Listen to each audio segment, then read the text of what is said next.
Ladies and gentlemen, welcome to MTG Traders. My name is Taryn, and this is Nayasaurs 2.0 for Rivals of Ixalan Standard.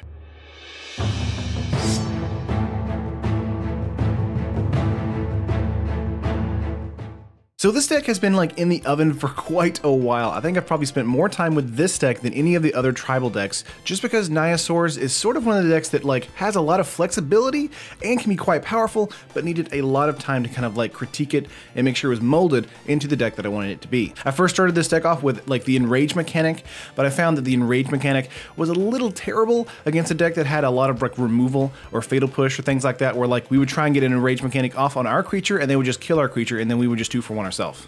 So I moved on from that to a more control-heavy Nayasaurs deck. Didn't really like that. I really like the more mid-rangey deck, and that's kind of what I got here. But of course, before I get into it, make sure to like the video and subscribe to the channel if you haven't already. Helps us out a lot and helps these videos keep going. So let's get right into it here. We have a 4 of Drove Over the Mighty. It's a 2-mana 1/1 human druid. Drove Over the Mighty gets +2/+2 as long as you control a dinosaur, and you can tap, add 1 mana of any color to your mana pool. So this is very good on turn 2, being able to kind of ramp you, and also being a mid to late game 3/3 with an upside at giving us mana.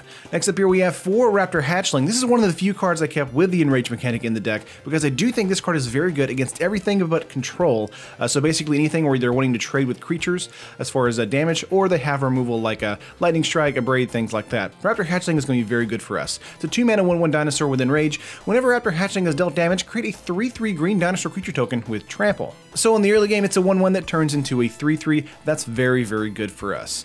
Next up here, we have 3 Ripjaw Raptor, another card with Enrage. It's a 4-mana 4/5 dinosaur. And of course, whenever it's dealt damage, we draw a card. So Ripjaw Raptor is here against the control matchup, against the other burn matchups, and against taking a lot of damage from our opponent from the Merfolk or the Vampire matchups.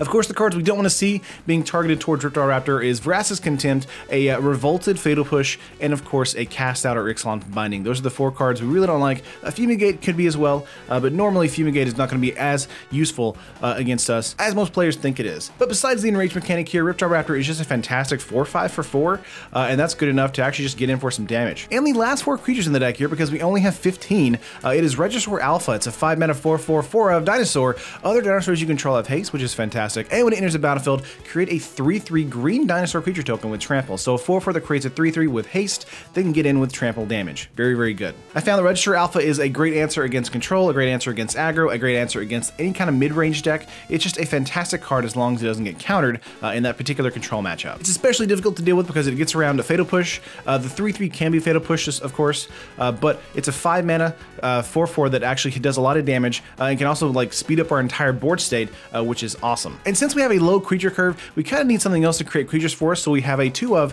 Hotly Warrior Poet. So this is an Ixalan Planeswalker Force, a 5-mana 3 loyalty. +2, you gain life equal to the greatest power among creatures you control, so maybe 3 or 4 life whenever you +2. Her 0 is create a 3/3 green dinosaur creature token with Trample, which is very good for us. And -X, Hotly Warrior Poet deals X damage divided as you choose among any number of target creatures. Creatures dealt damage this way can't block this turn, so not necessarily a great ultimate for us, but enough to kind of shrink a token-based strategy, like a hidden stockpile strategy or a monument strategy. Hotly for us is very good, being able to just get our board state wide and then go a little bit large, gain us a life, and then make sure that our creatures can kind of get in for that endpoint damage. Moving on to spells here, we have 3 Commune with Dinosaurs. We really needed this because we are in Nayasaurs, so the mana base for Nayasaurs is kind of annoying because we only have 1 fast land and 2 buddy lands. So Commune with Dinosaurs is here to kind of help us through that. So 1-mana sorcery, look at the top 5 cards of your library. You may reveal the dinosaur or land card from among them and put it into your hand. Put the rest at the bottom on your library in any order. So really, this is going to be in the early game, going to be hunting for land, and then mid to late game, it might be hunting for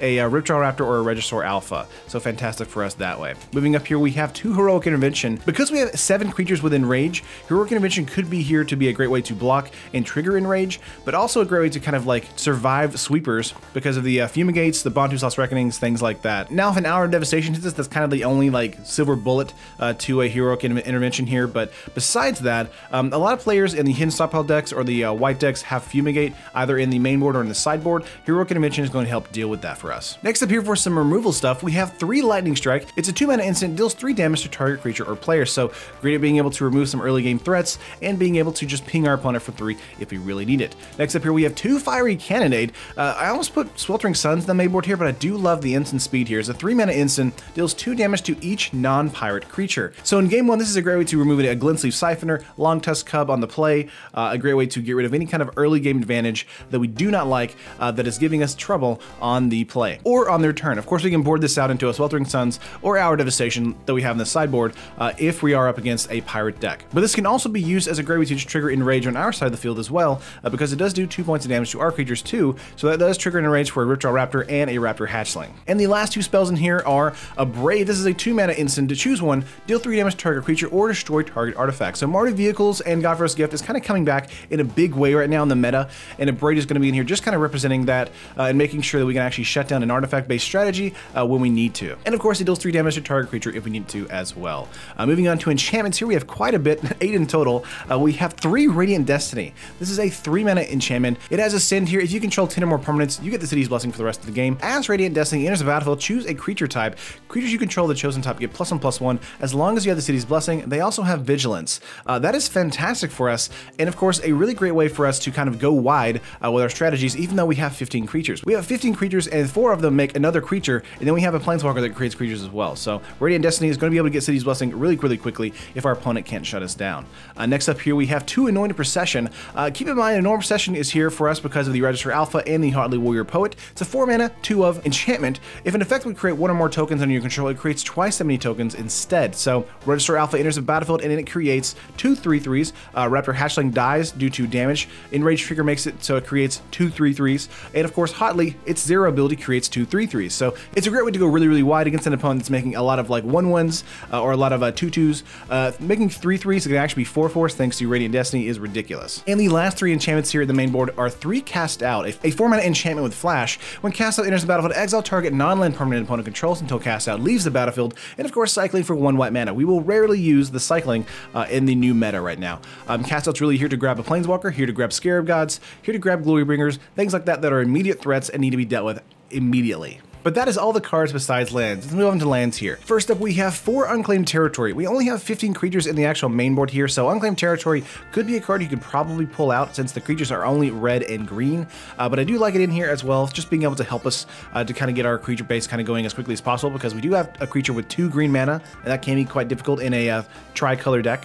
Unclaimed Territory is enter the battlefield, choose a creature type, add 1 color to your mana pool, add 1 mana of any color to your mana pool, spend this mana only to cast a creature spell of the chosen type. Next up here, we have 4 Inspiring Vantage. It's a fast land for us, coming in tapping for red or white. Very good for us. We also have Rootbound Crag. It's a buddy land. Comes in tapped unless we control a forest or a mountain. Great for us as well. Then we have 4 plains, 4 forest, and 3 mountain. There aren't as many red in the deck as there are green and white. I would say it's probably like a fair split, but I do think because of Rootbound Crag and Inspiring Vantage, we don't need as many mountains in the main board here. But that is the full 60. What can we do in game 2?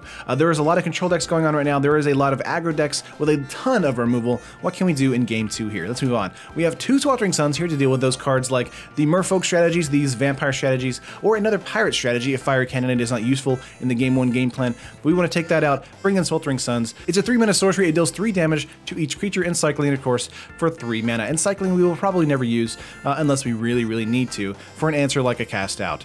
Next up here we have 2 Deathgorge Scavenger. Godforce Gift is still super real, and of course the Selesnya green-white decks and the red Hazoret decks with the Earthshaker Kindred, things like that. Deathgorge Scavenger is going to come in here and help exile cards in the graveyard, as well as gain some life for us and make Deathgorge Scavenger a bit bigger. Overall, Deathgorge Scavenger is going to be coming in replacing like Raptor Hatchling or maybe even a Ripjaw Raptor, depending on what kind of like meta we're up against. But more often than not, Deathgorge Scavenger is going to grab either a Scarab God or a big threat that's in their graveyard on their side of the field. Next up here we have 3 Thrashing Gruntanon. Naturalize was kind of an obvious pick here as well for us, but I do like the ability to have a 3-mana 3/4 on the battlefield that can kind of get in for a couple points of damage before using its ability. And of course its ability is pay 1, sacrifice it, destroy target artifact or enchantment. So very good against a Mardu Vehicle strategy or an enchantment-based curses deck, or even those hidden stockpile decks with Anointed Procession and hidden stockpile, things like that. Thrashing Gruntanon is a great way to block and a great way to just kind of make sure that we get stuff off of their board state. Moving on to something a little bit more control heavy here, we have two Chandra Torch of Defiance. This is, of course, the far and away the most expensive card in the deck here, making it most of the money here. It's a 4 mana, 4 loyalty Planeswalker with 4 abilities. Of course, +1, exile top card of your library. You may cast that card. If you don't, Chandra Torch of Defiance deals 2 damage to each opponent. You can +1 add 2 red to your mana pool. -3 deals 4 damage to target creature, and -7, of course, is the emblem. Whenever you cast a spell, this emblem deals 5 damage to target creature or player. So Chandra Force is going to come in against a control strategy, or Chandra is going to come in against a more mid-range to late game strategy, where they will be building a lot of like momentum turn over turn. Chandra's going to come in, hopefully kind of deal with our opponent's board state, or just kind of like make sure to give us some extra mana, and then hopefully go for an emblem. More often than not though, in the control matchup, this might just be a like kind of way to make sure that we can get a removal spell out of their hand.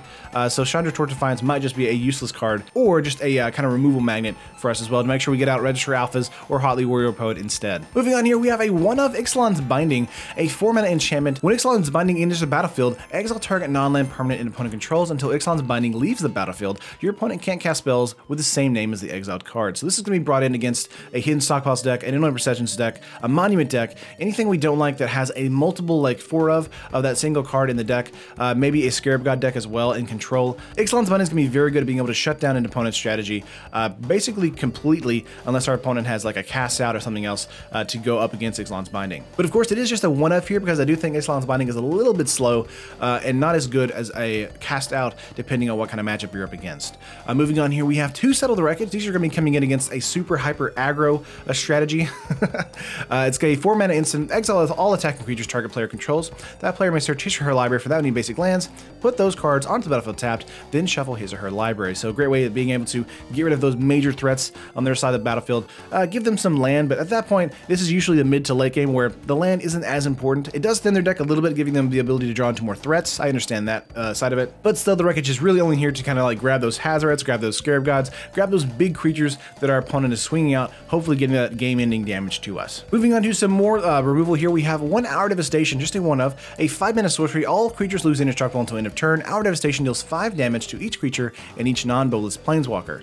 So Hour Devastation is really here for us up against a more Hazaret strategy, and a mono-red aggro strategy, or a green-red monster strategy. Hour Devastation is fantastic at being able to shut down that deck. Now, do keep in mind, it does do 5 damage to each non-bolus Planeswalker, so our Chandras and our Hotly Warrior Poet could die to an Hour of Devastation. We want to be very, very aware of what's happening on the board state before we play Hour of Devastation if we have some Planeswalkers on the battlefield. But besides that, it's just a great way to kind of get rid of Hazarets and anything with indestructible, as well as get rid of a lot of like big bomb creatures on our opponent's side of the field. Because our deck has the ability to create lots of 3/3 dinosaurs with Register Alpha and Hotly Warrior Poet, Hour of Devastation is coming in here to be a great way to kind of like clear the board state, and since we have a great way to kind of like reinstate our board state, it's going to be fine for us. And the last 2 cards in the sideboard for us, of course, are Carnage Tyrant, a 6-mana 7/6 dinosaur, can't be countered with Trample and Hexproof. This is of course coming in against a heavy removal deck, a heavy control deck.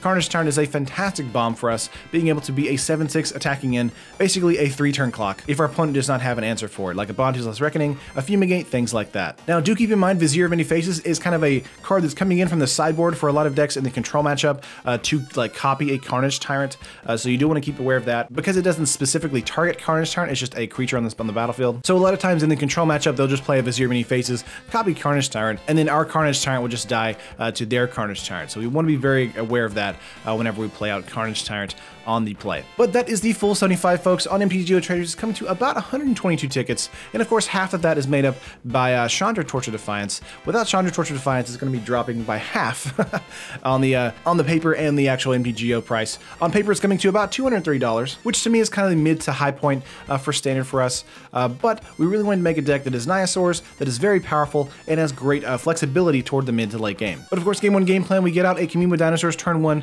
go for either a Raptor Hatchling or Drover of the Mighty on turn 2. Turn 3, go for a Ripjaw Raptor or a Radiant Destiny. Turn 4, go for either a Ripjaw Raptor or Register Alpha, depending on if we have the Drover. Maybe an Only Procession first, and then the Register Alpha. Kind of do some setup, get Hotly Warrior Poet out, and just kind of swing for face. And our sideboard has a great way of dealing with lots of different strategies: control, aggro, and of course any kind of tempo-based strategy, and artifact-based strategy with Thrashing Brontodon as well. But that is it for the video, guys. Let me know what you think. Do you like it? Do you hate it? Do you have any suggestions for it? Leave those in the comments below. Would love to hear what you guys have to say for it. I definitely did a ton of work work on this deck to try and make it viable. Just kept running up against a lot of heavy removal decks, a lot of decks that were just shutting down my enrage mechanics. So I did think making the deck kind of like passively have a lot of enrage mechanics, but still have the ability to kind of board into something that's a little bit more substantial in the sideboard from game 2 would be a bit better. But of course, that's it for the video, guys. Like the video if you liked it, subscribe to the channel. I will see you on the stream or in the next video. Peace.